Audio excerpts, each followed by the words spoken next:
अस्सलाम वालेकुम। आज लैंग्वेज जोन में लिसनिंग मॉड्यूल के अंदर एक इंपॉर्टेंट क्वेश्चन है, इसको कहते हैं टेबल नोट कंप्लीशन। इसके ऊपर कुछ रोशनी डालेंगे।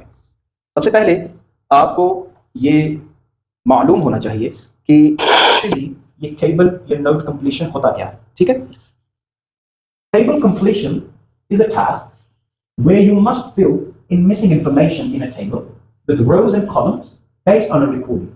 आपके पास ये एक छोटी सी आप फॉर एग्जांपल एक आप कह सकते हैं पिक्चर है, क्वेश्चन का एक काइंड ऑफ डेमो है और आपके पास कुछ फिल इन द ब्लैंक्स है। तो क्या होता है कि where you must fill in missing information in a table with rows and columns. ये कुछ रोज या कॉलम्स की सूरत में मिसिंग इंफॉर्मेशन होगी। All you have to do कि जो रिकॉर्डिंग आप सुने टेबल या नोट कंप्लीशन के हवाले से उसको आपने फिल करना।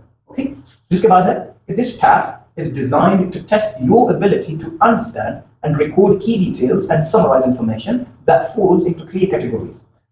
मिसाल के तौर आसान अल्फाज में कि ये डिजाइन किया गया है आपकी कैपेबिलिटी को मजीद सुधारने के लिए। ओके, आसान अल्फाज में तो क्या होता है इसके अंदर structured information. Tables are used to organize data into logical groups, okay, such as place, time and price. फिर आपके पास column and row headings. These labels provide essential clues about the type of information you need to listen for. तो जो आप ये देख सकते हैं कि ये जो year वाला सेक्शन है, इसके अंदर आप कोई डेट, कोई year आपने उसको क्लियरली सुन के उसको लिखना है। But whereas if you look in the other box, okay, यहाँ पर वो आपसे मुख्तलिफ तरीके से क्वेश्चंस आपस में मतलब डिस्कशन कर रहे होंगे, वो मुख्तलिफ तरीके से क्वेश्चंस होंगे। Changes in one resulted in an increase in the delivery of mail. कि भाई in 1839 जो भी क्वेश्चन है उसके अंदर जो चेंजेस थी वो किसका नतीजा थी या क्या उसके अंदर चीज मिस है, वो आपने सुन के वहां पर सॉल्व कर देनी है। फिर जब 1840 है द बिगिनिंग ऑफ द जो भी है वो आपने जब वो बात करेंगे इन 1840 उसको आपने सुन के सॉल्व कर लेना है। अब यहाँ पर क्या है कि आंसर्स, ये देखें थर्ड वाला predictable flow. Answers typically follow a logical order, usually from top to bottom, row by row or left to right, matching the sequence of the audio. अब इसके अंदर common locations. While it can appear in any part of the test, it is most frequent in part 1 and part 4. तो ज्यादातर ये part 1 और part 4 में आपसे पूछा जाता है। ठीक है, अब इसके अंदर कुछ की स्ट्रेटजीज हैं, ये बड़ी जरूरी होंगी, इनको समझना बड़ा जरूरी है। ठीक है, सबसे पहली है कि चेक वर्ड लिमिट्स। सबसे पहले आपने जो वर्ड लिमिट है वो चेक करनी है कि आया कि वो एक वर्ड लिमिट है या 2 वर्ड्स लिमिट है, या do you have a flexibility. Okay, इसके बाद है प्रिडिक्ट द कंटेंट।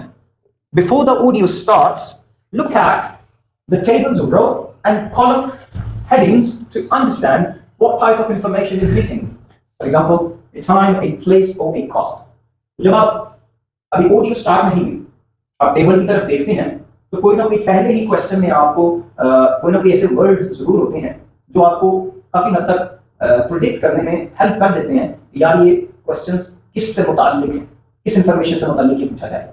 जब आपको ये समझ आ जाए ना फिर लिसनिंग होती है ना, स्पीकर्स की जो डिस्कशन है वो भी सुनना बड़ा आसान हो जाता है। ठीक है, फिर इसके बाद है फॉलो द सीक्वेंस। क्या है, the answers will always appear in the audio in the same numerical order as the question on the paper. Typically viewing row by row. इसका क्या मतलब है कि जो आंसर्स हैं will always appear in the audio, will always be in the same numerical order as the questions on the paper. जैसे questions आपके सामने हैं, जिस तरीके से क्वेश्चंस हैं 1 2 3 4, उसी तरीके से ऑडियो में भी स्पीकर्स बातें करेंगे तो आपके लिए ये आसानी होगी कि वो ऐसे नहीं करेंगे कि भाई 1 2 3 4 7 के तौर पे, जैसे कि आपने इधर देखा, जैसे ऐसे नहीं होता कि भाई दो स्पीकर्स आपस में बात करेंगे और वो लास्ट से पहले शुरू होंगे, then they will jump on the first one, then they will jump on the third, then the second one। नहीं, इस तरीके से ये क्वेश्चंस हैं, ऑडियो में भी स्पीकर्स आपस में उसी तरीके से बात करेंगे और वो इसी पैटर्न को फॉलो करेंगे। ठीक है, सीक्वेंस को फॉलो करेंगे। फिर आपके पास है अगेन सिनोनिम्स। तो स्पीकर्स सिनोनिम्स को बहुत ज्यादा यूज करते हैं। ओके, तो उसके ऊपर भी आपको थोड़ी बहुत ग्रिप होनी चाहिए। What does it say? Speakers often use different words than those written in the table headings. ये जो टेबल हेडिंग्स में जो वर्ड्स लिखे हैं, ठीक है ना, उनकी बजाय जो उन्हीं के हम माना लेकिन डिफरेंट वर्ड्स हैं, अक्सर स्पीकर्स उन्हीं को यूज करते हैं। ठीक है ना, so listen for paraphrased ideas rather than just exact keyword matches. बहुत जरूरी चीज, हूबहू वर्ड्स के ऊपर गौर नहीं करना। आपने जो पैराफ्रेज जो इंफॉर्मेशन काइंड ऑफ समराइज्ड हम कह सकते हैं, जो इंफॉर्मेशन है उसको समझने की कोशिश करनी है। फिर है यूज एग्जैक्ट वर्ड्स। हाँ, अब जब आपने लिखना है वो एग्जैक्ट वर्ड्स लिखने पड़ेंगे। You must write the precise words you hear. Do not change the word. For example, if you hear books, do not write booking. Obviously, इनके तो सेंस ही नहीं बन रही ना, तो भाई उन्होंने बुक्स बोला, आप टिकट बुक करवा दो, ये क्या मुमकिन है, ठीक है? तो ये आपने बहुत ध्यान रखना है। एक और बहुत जरूरी चीज, आई थिंक ये बहुत स्टूडेंट्स इसके अंदर क्वेश्चंस करते हैं, वो है capitalization in spelling. While all capitalized letters are allowed and often easier to read. Capitalised letters, आप सारे के सारे जो कैपिटल लेटर्स उनको लिखें और उनको जरा पढ़ने या समझने में आसानी होती है. मिसाल के तौर पे आपने छोटे छोटे वर्ड्स लिखे, अचानक से बड़े वर्ड्स लिखे आ जाएं तो वो एक नुमाया सी शक्ल देती है, तो ऑब्वियसली उनको पढ़ना आसान होता है. देखिए, your spelling must be 100% correct. Spellings में गड़बड़ नहीं होनी चाहिए. ये ना हो कि सिंगुलर वर्ड है आप प्लूरल लिखा है, वो भी गलती है. ओके, आपने कैपिटलाइजेशन तो कर दिया लेकिन स्पेलिंग्स का भी ध्यान रखना है. ओके, तो बाकी इसके अंदर जो कॉमन पिटफॉल्स इन टेबल कंप्लीशन, ये भी थोड़ा बहुत समझ लें. जैसे डिस्ट्रैक्टर्स. डिस्ट्रैक्टर्स क्या होता है? पिटफॉल का यहाँ पे मतलब है कि वो आपको उलझाने की या आपके साथ थोड़ी सी मेसिंग अराउंड करने की कोशिश करते हैं. ठीक है, जैसे है speakers may provide one piece of information and then immediately correct themselves. For example, the meeting is at 3. Oh wait, it's actually at 3:30. ये वाकई पिटफॉल है. ठीक है, ये आप जैसे आप अपनी ज़बान में कहते हैं, वो आपको पहले टोए में गिराते हैं फिर आपको वो उठाते हैं. आपने बड़े ध्यान से सुना. ओके, ये होते हैं डिस्ट्रैक्टर्स. फिर है number form. It is safer to write numbers in numerical form, e.g. 7, rather than words 7 to avoid spelling errors. Exactly. भाई जो नंबर्स हैं उनको न्यूमेरिकल फॉर्म में लिखें, ज्यादा अंग्रेजी ना बने प्लीज. ये ना कि 7 लिखा है और ई मिस कर रहे हैं, बी निकाल दे वो सी नहीं हो जाए, तो फिर सी नहीं रहेगा. इसे आपने ध्यान रखना है. Missing a gap. If you miss an answer, do not dwell on it. Move quickly to the next question to avoid missing subsequent information. अब एक अगर मिस हो गया तो सर पकड़ के नहीं बैठ जाना, या खुदा क्या हो गया मिस. मेरी मदद करना. उस एक के ऊपर आप जब अपना दिमाग ज्यादा इस्तेमाल करेंगे, उसके आगे जो मजीद 4-5 क्वेश्चन है वो भी फिर फंस जाएंगे. अगर एक मिस हो गया, don't worry, don't bother, jump on the next one, ताकि मजीद इंफॉर्मेशन जो आपस में बात कर रहे हैं उसके अंदर आप मजीद इंफॉर्मेशन खो ना दें. लास्ट में जब टाइम मिले तो गेस कर लो. जब आपने उसी क्वेश्चन के आगे पीछे वाले क्वेश्चन सॉल्व किए होंगे तो आपको गेस करने में आसानी होगी कि यार अगर इधर ये आया तो हो सकता है कि मुझे लगता है ये वाला. जब इंफॉर्मेशन मिस हो जाए, ओके, तो ज्यादा सर पकड़ के नहीं बैठना, ये नुकसान होगा आपके. फिर है heading synonyms. The table heading might say venue, but the speaker may use location, place, or held at. Okay, so if you only listen for the exact word venue, you might miss the answer. Good. देखिए, the table heading might say venue. अब venue क्या है? कोई function, कोई जगह, कोई वक्त, ठीक है ना? उसी के मतलब में venue use होता है.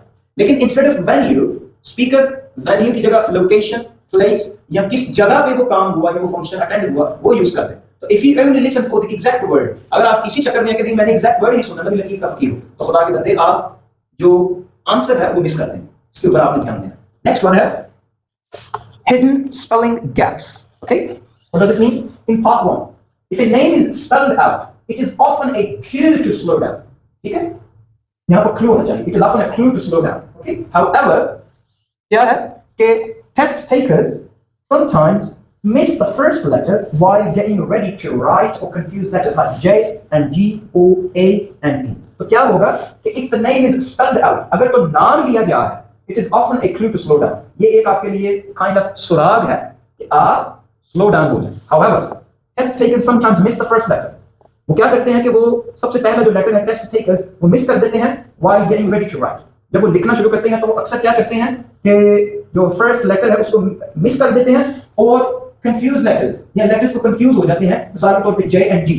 अब J and G में confusion आ गई, ऐसे ही A and T में confusion आ गई. ये जरा ध्यान रखें. I don't think so कि ये बहुत बड़ा issue है, but it might occur maybe. The transfer mistakes. So many students lose marks not because they misheard. Good.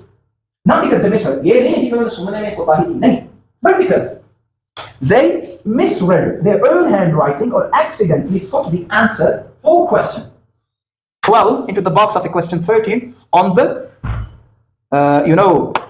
जो भी आप कह सकते हैं कि piece of the paper.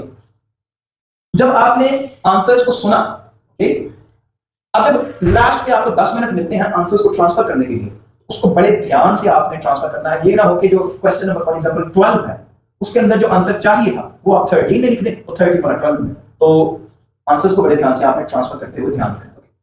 इंशाल्लाह ताला ये आज के लिए था. We shall see you in the next class.